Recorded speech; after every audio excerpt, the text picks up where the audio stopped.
Assalamualaikum warahmatullahi wabarakatuh. Kang Bancet makan dondong, asik. Subscribe dulu dong. Ya, udah lama nih nggak bikin video review. Terakhir itu kita, gue nge-review tas ultralight ya waktu itu. Nah sekarang sebelumnya jadi langsung kali ini gue akan mereview tas.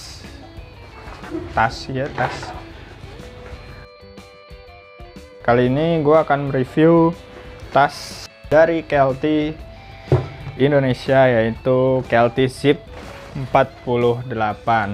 Jadi tas ini memiliki kapasitas 48 liter. Ya, apa spesialnya sih sebenarnya tas ini? Seperti di judul ya, ini adalah tas Sultan yang lebih mahal dari Osprey dan Deuter. Berapa harganya? Ya, harganya adalah 2.600.000, mahal banget motor anjir. 2.600.000. Jadi waktu itu gue beli di Kayak Outdoor, nggak di endorse sih, cuma gue emang waktu itu beli di Kayak Outdoors pas dapat promo jadi 2.300.000 kalau nggak salah ya, lupa udah. Waktu itu April 2020 kalau nggak salah ya. Waktu itu dapat promo yang lumayan lah sebenarnya, walaupun nggak terlalu gede. Nah, kita langsung aja, apa sih yang membuat tas ini mahal? Jadi apa karena memang biaya impornya, atau memang kualitasnya yang benar-benar oke gitu? Kita langsung bahas, yaitu fitur kunci dari tas ini, yaitu ini dia.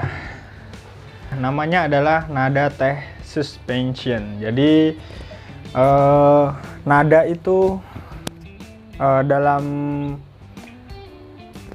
artinya ya, kalau menurut Kelty itu adalah nothing, jadi tidak ada. Jadi ya di sini nih, jadi penjelasannya tuh memang di sini tidak ada hal atau bagian dari tas yang menyentuh punggung kita. Jadi hanya di bagian pinggul dan punggung sebelah atas. Nah, makanya disebut nothing atau Nada Tech Suspension. Nah, ini dia fitur kuncinya. Kemudian masa gitu doang yang bikin harga mahal? Enggak, tentu saja masih banyak fitur-fitur yang lain. Nah, kalau kalian lihat di sini, di sini ada kelihatan ya, busanya itu pori-porinya besar banget. Jadi walaupun di sini ada bagian tas yang nempel ke punggung dan pinggul kita, tapi ini tetap breathable banget, tetap dingin, jadi tidak gerah gitu walaupun menempel di punggung kita. Nah, terus untuk pengaturan torsonya juga adjustable banget, jadi gampang banget diaturnya. Nah, di sini ada 2 strap ya. Jadi kalau kalian mau mendekin torsonya tinggal ditarik aja. Nah, seperti ini ya. Kita paling pendekin. Nah, ini udah segini. Nah, kalau mau naikin kita kendorin dulu. Tinggal angkat aja, set. Nah, ini adalah pengaturan yang enak banget. Apalagi kalau kita pas dipakai nih. Jadi pas kita pakai kayak gini. Nah, kalau kita pas dipakai kayak gini, misalnya kurang, nah ini kita gampang banget nariknya. Tinggal di sini, set, naik sah gitu. Nah, jadi langsung bisa tanpa kita harus menyopot tasnya gitu ya. Gampang banget. Terus kemudian rangkanya juga ini istimewa banget. Jadi tidak seperti kebanyakan tas pada umumnya yang menggunakan frame atau rangka aluminium. Justru tas ini menggunakan baja. Oh my god! Kenapa menggunakan baja? Karena jadi sebenarnya ini ada temennya ya. Seri Zip ini ada temennya, yaitu seri Zero yang memiliki kapasitas 58 liter. Dan untuk Zip sendiri punya dua tipe kapasitas, yaitu 38 dan 48. Nah, mereka tuh ingin membuat tas yang untuk apa ya namanya, untuk muat banyak gitu intinya. Pokoknya ketika muat banyak, ini transfer bebannya bagus di pundak kita. Jadi gitu intinya itu. Dan untuk bobotnya sendiri, walaupun pakai baja, ini masih terbilang standarnya tas Keril, yaitu kalau untuk ukuran untuk bobot yang mensnya. Jadi ini ada dua tipe juga sebenarnya, ada mens dan womens. Untuk yang mensnya ini bobotnya 1,54, jadi 1,5 kilo, 1,54 ya pokoknya segitulah. Nah, untuk yang ceweknya, yang woman itu 1,4. Jadi beda-beda sedikit lah, kurang lebih ya, itu ada mungkin beda beberapa gram, itu wajar, hal yang wajar. Nah, bedanya apa sama yang cewek? Untuk bedanya itu cuma di torsonya aja. Jadi pengaturannya dia untuk tingginya pastinya nggak lebih tinggi dari ini. Jadi sama untuk paling lebarnya ini disesuaikan untuk apa namanya back sistemnya ini. Nanti disesuaikan lebarnya, mungkin agak ya gimana nggak tahu, soalnya belum pernah mencobanya gitu. Terus untuk di kepalanya ini dia nggak bisa di up ya, jadi ini udah paten nggak bisa di up. Nah, kita langsung aja.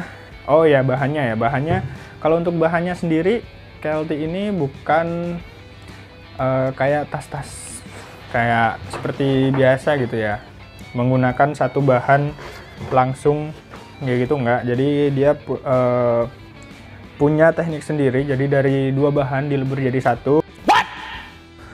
Tekniknya namanya apa gue lupa, pokoknya intinya dari KLT-nya itu bilang seperti itu. Jadi dilebur menjadi satu.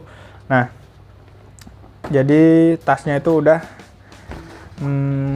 ya ini kalau dibilang anti air sih belum, cuma untuk intensitas rendah itu udah cukup banget biar dia nggak ngerembes gitu. Jadi tapi bahan utamanya adalah nilon 420D sama 240D. Nah, dan kita langsung aja ke kompartemennya dari atas dulu ya, dari kepalanya. Ini ada resleting yang vertikal seperti ini ya. Biasanya kan horizontal tuh kayak gini, di gini gitu.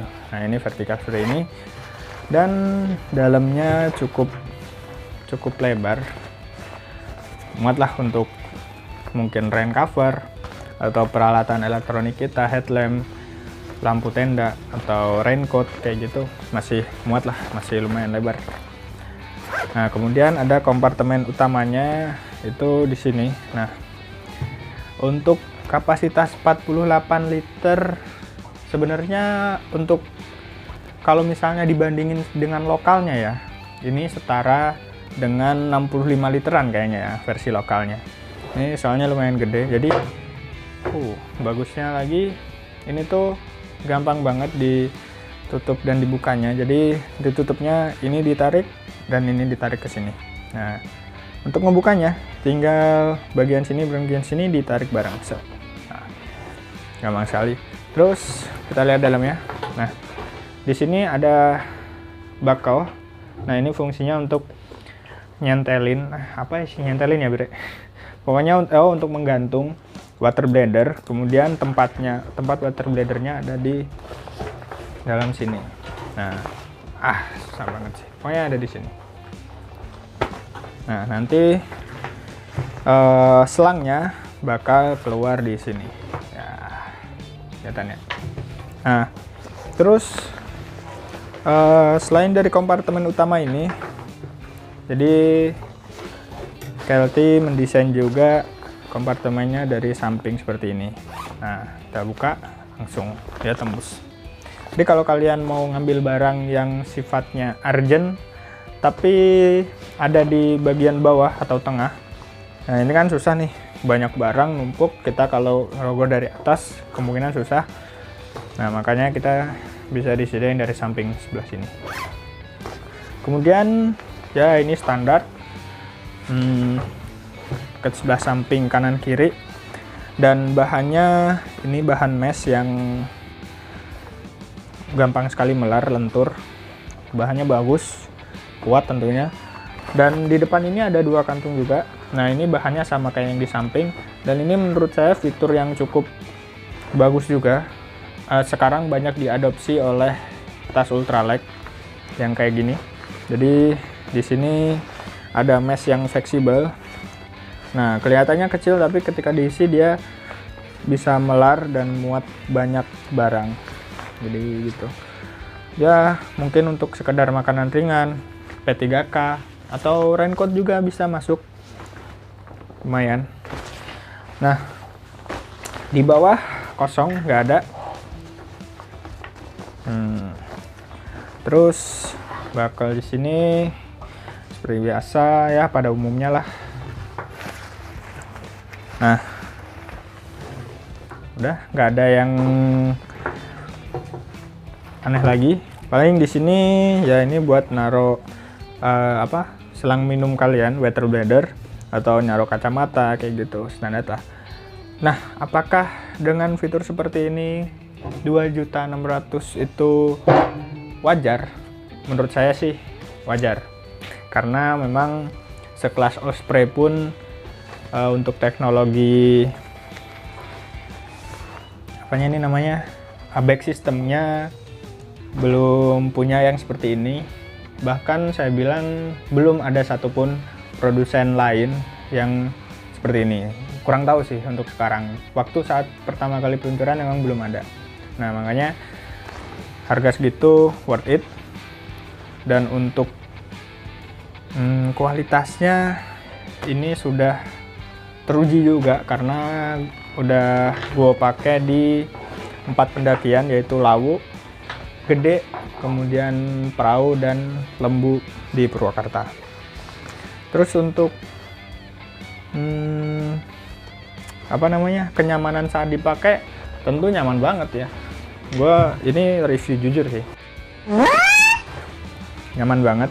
Tapi yang bikin gue gak enak tuh waktu dipakai jalan. Nah, itu gesekan torsonya ini sering kedenger, gesekan antar kakinya tuh sering terdengar ngik ngik ngik ngik kayak gitu tuh. Jadi sedikit mengganggu, cuma nggak masalah sih, cuma suara doang. Cuma ya kalau bisa sih nggak ada suaranya gitu. Itu sedikit mengganggu. Terus kemudian yang lain, nah bakalnya ini juga sangat adjustable banget, gampang diatur juga. Nih, kita tinggal tarik aja untuk melebarkan, dan untuk ngencengnya tinggal tarik juga, gampang. Terus di sini juga sama. Kalau ini memang seperti pada umumnya. Nah, oke. Paling itu ya untuk reviewnya kali ini, dan ya semoga di pendakian-pendakian selanjutnya masih bertahan, karena ya harusnya sih masih bisa bertahan lama. Dan kalian kalau yang pengen beli tas ini, sayang sekali karena memang dari KLT sudah tidak memproduksi massal.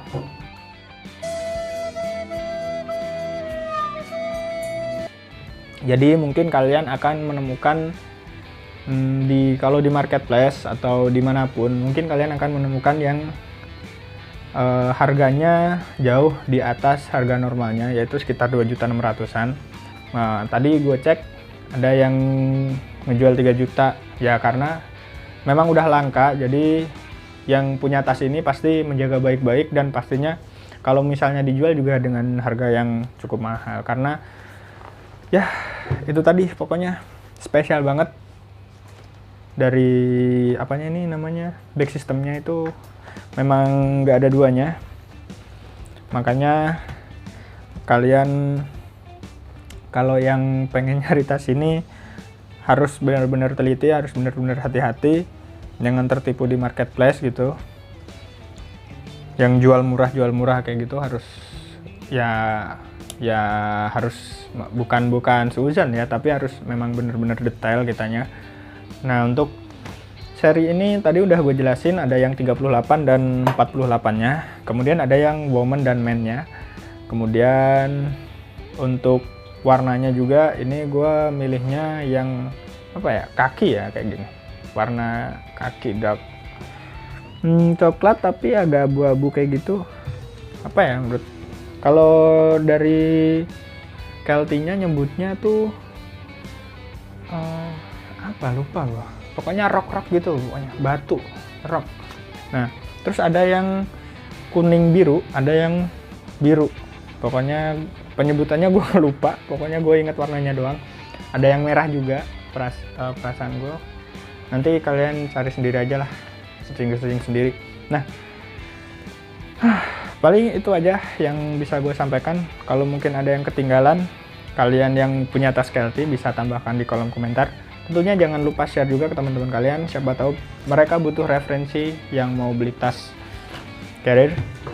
Dan jangan lupa subscribe, tentunya bantu channel ini berkembang. Oke, sampai jumpa di video selanjutnya. Wassalamualaikum warahmatullahi wabarakatuh.